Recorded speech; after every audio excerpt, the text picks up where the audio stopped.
Yo, what is going on, homies? It's your boy StumpD back for the OPTC video, and in today's video, we have information for the new Big Mom, Olin the Orion, a lesson for the new generation. And I gotta say, this character looks kind of nuts. Unfortunately, I haven't had time to sit down and record the character information, but I did put out Lauren Kidd.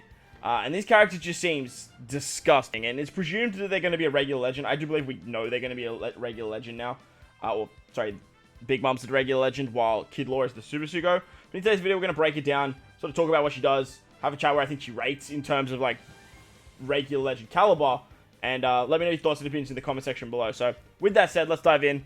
Enjoy the video, bell like button, hit the subscribe button, do all that good stuff, and let's dive in. Alright, so first of all, let's take a look at the special animation. This particular Big Mom is of the time of the Kid Law fight, obviously. Part 2 of the Gear 5 celebration, which leads me to believe that we're probably going to see a Kaido at the back end of the Gear 5 celebration, probably with the 6+ Gear 5. This is where, is it Calamity? I can never remember what the actual character's called, but that character seems nuts. There's a Killer, there's a Beppo alongside, but we're not going to talk about them today. Alright, so let's take a look at what Big Mom actually does. She is a Dex EX, Super EX, driven powerhouse. You can't have a celebration without driven powerhouse, am I right? It's weird that she's not int. It feels weird seeing a Big Mom that's not int. She has final tap, interesting, and she goes down to a 12-turn cooldown with limit break expansion. Let's take a look at what she does. I have already read her special and her captain and stuff. I haven't looked at her PvP, but basically she does what Robin does. She does a 20% HP cut that ignores defensive effects. If your captain is driven, she allows you to stack 2 different conditional boosts for 3 turns, and if you have a powerhouse captain, you get 2 turns of stacking conditional boosts. And then for 1 turn, she boosts damage dealt to ignited enemies by 2.25 for 2 turns, and applies the ignite through full immunity for 3 turns. So, for 1 turn, and then if the enemy is not immune, she does it for 3 turns.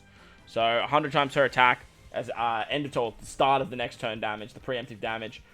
Burn's very strong, and now that there's a conditional to it that is guaranteed, that's not Ace Yamato, and their Super Switch, makes her very, very strong, because then you can stack something on top of that. The only thing I can think of that would work on top of this is using this unit on the Kaido team, so that way you can actually stack her conditional with Queen's conditional. So that would be kind of nutty, being the driven powerhouse team. And then she sort of fits that final piece of the puzzle for the Beast Pirates squad. Her captain, if you do want her EX as well, you are going to have to run her as captain. So that is something to note. It does mean that you sort of lose out on either Kaido as your Alba as your captain. I guess you can use her and then bring Alba. That's going to work absolutely fine. But we'll talk about why she's so valuable as a captain when we get to that Super EX. She reduces cooldown by 1 turn at the start of the quest, boosts driven powerhouse characters' HP by 1.5, attack by 5.25. But then, if they have a recovery, Semla, or Wano slot, she boosts it by approximately 6 times. She's a 6 times captain, technically. Well, approximately. If you have one of those orbs. Which is kind of nuts for a regular legend. On top of that, she boosts other characters' attack by 4.75. So she's a rainbow captain. You can run anything under Big Mom at a 4.75. Makes crew's recovery and Semla slots have matching slot effects. And then changes deck and quick into Semla. And allows you to obtain recovery and Semla slots through perfect taps. And she heals depending on the number of enemies defeated by normal attacks, multiplied by the crew's total recovery at the end of turn. So, you have a lot of healing with this character. You have a lot of bulk with a 1.5 times HP. You also have cooldowns here as well, plus you're generating Semla slots. I do wish she made recovery into Semla, but look, it's fine. I do like that you can still use Super Tandem with her, which is great. And, yeah, she just works very, very nicely. Her crewmates, she makes driven powerhouse characters recovery and Semla slots have matching slot effects and boost recovery by 100. And then she boosts driven powerhouse characters attack by 100 as well. Her support goes on any of the Suite 3, as well as Kaido and Atama. She adds once per quest if the supported character uses a special to boost a conditional boost. She adds 0.2, exactly the same as Robin's. And then her final tap Sugo is going to change the attack multiplier of Semla and Wano slots to 2.75, which is huge, but it is a final tap, remember. And then boost the chain multiplier of the final tap by 2 times. Now, I don't really ever see where you're going to use this too much because she's a Dex unit. If she was a int unit and you just slide her straight into that Beast Pirate team, it could work great.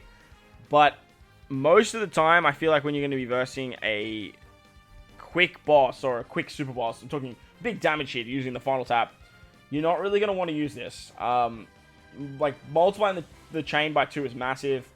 Getting that extra multiplier is great, but, like, most of the time, you're just going to run the anniversary batch. The Luffy Yamato final tap just seems better, especially if you have it at level 5, than what this particular tap is doing. And you're pretty much running that free spirit team regardless. But look, it's a good final tap. It's just not game-breaking by all means. And where it might see play is probably not, like, the be-all or end-all. As for her Super EX, she boosts the type effects of normal attacks for Driven Powerhouse by 2.5 for 1 turn, changes Crew's Similar slots into Wano, which is interesting, and then changes Driven characters into Super Driven, as well as Powerhouse characters into Super Powerhouse. So she's a double Super Class booster.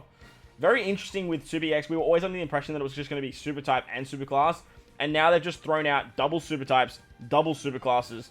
Just very interesting to see what they're going to be doing moving forward.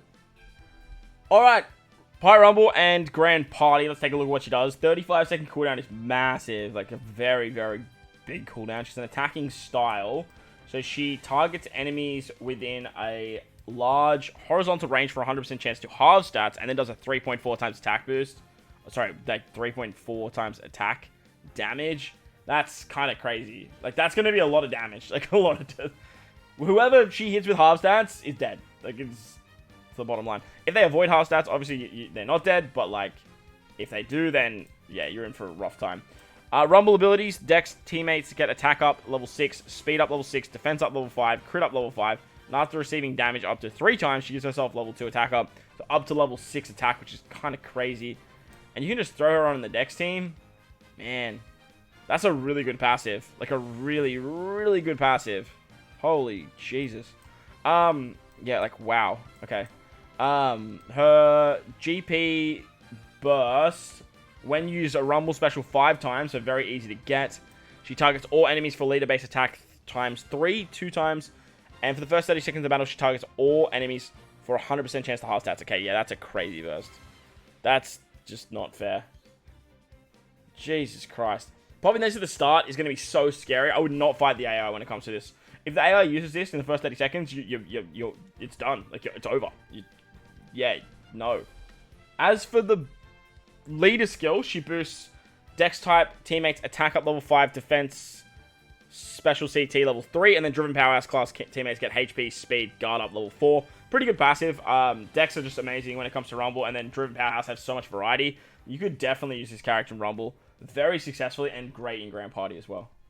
All in all, she seems incredibly good. Like, disgustingly powerful. Any character that can give you a double conditional, like what Robert can do, is always going to be incredibly high. She seems great in Rumble, and she seems like she's just going to be a great fit on that Kaido Beast Pirate team. So let me know your thoughts on the picture of the unit in the comment section below.